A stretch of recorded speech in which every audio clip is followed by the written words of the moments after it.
सोचिए, अगर आपके घर में कोई बार बार आग लगाए और दुनिया बस तमाशा देखती रहे तो आप क्या करेंगे?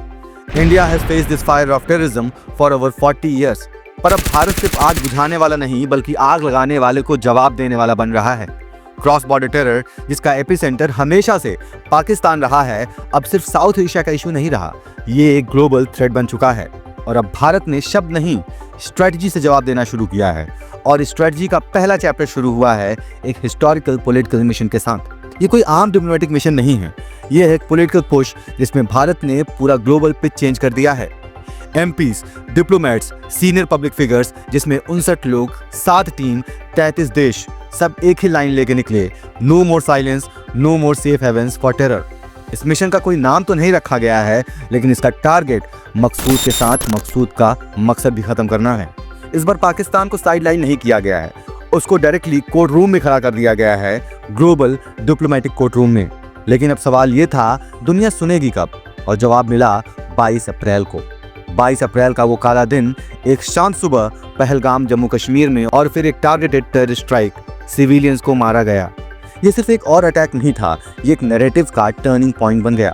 Randhir Jaiswal, ministry of external affairs spokesperson, ने दुनिया के सामने रखा, those responsible must be held accountable for 40 years of cross border terrorism.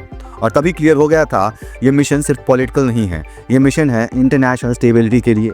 External affair minister S Jaishankar Europe के डिप्लोमेटिक कैपिटल नीदरलैंड, डेनमार्क और जर्मनी में जाकर एक ही बात बार बार दोहरा रहे हैं, ceasefire is fine, but if terrorism continues for Pakistan there will be consequences. यह है इंडिया का ऑफेंसिव रियलिज्म, जो सिर्फ पाकिस्तान को नहीं, वेस्ट के डबल स्टैंडर्ड्स को भी आईना दिखा रहा है। क्या आप डेमोक्रेसी के साथ हैं या स्ट्रेटेजिक इंटरेस्ट के पीछे छुपे हुए साइलेंट इनेबलर्स के साथ? पर यह मिशन सिर्फ यूरोप तक सीमित नहीं था, ये वॉइस पूरे एशिया में गूंज रही है, specially in UAE and Japan. UAE ने कहा, इंडिया के साथ हम हमेशा रहेंगे। जापान में विक्रम मिस्री और एमपी संजय झा, टोक्यो में जापान के एनएसए और फॉरेन मिनिस्टर से मिली, बात एक ही थी, share determination to act against terrorism.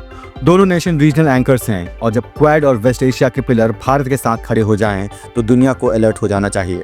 और अलर्ट हो भी गई है, क्योंकि अब सवाल सिर्फ भारत के स्टैंड का नहीं था, अब सवाल है दुनिया के फ्यूचर का।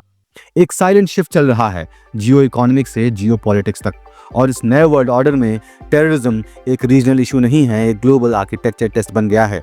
भारत कह रहा है, अगर आज आप हमारे साथ नहीं खड़े होंगे तो कल आपके शहर भी टारगेट बन सकते हैं। और सबसे खास बात, ये डेलीगेशन सिर्फ रूलिंग पार्टी के लोग नहीं थे, ये भारत की पॉलिटिकल डाइवर्सिटी की यूनाइटेड वॉइस थी।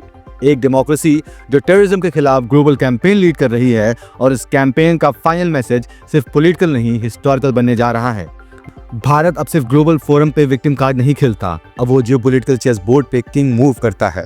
आप डिसाइड कीजिए, आपको टेरर के साथ खड़ा रहना है या भारत के साथ। ये मिशन एक ब्लूप्रिंट है, जिसमें एक डेमोक्रेसी अपने पॉलिटिकल डिफरेंसेस को एक स्ट्रेंथ में बदलकर पूरी दुनिया को एक नई डायरेक्शन दे रही है।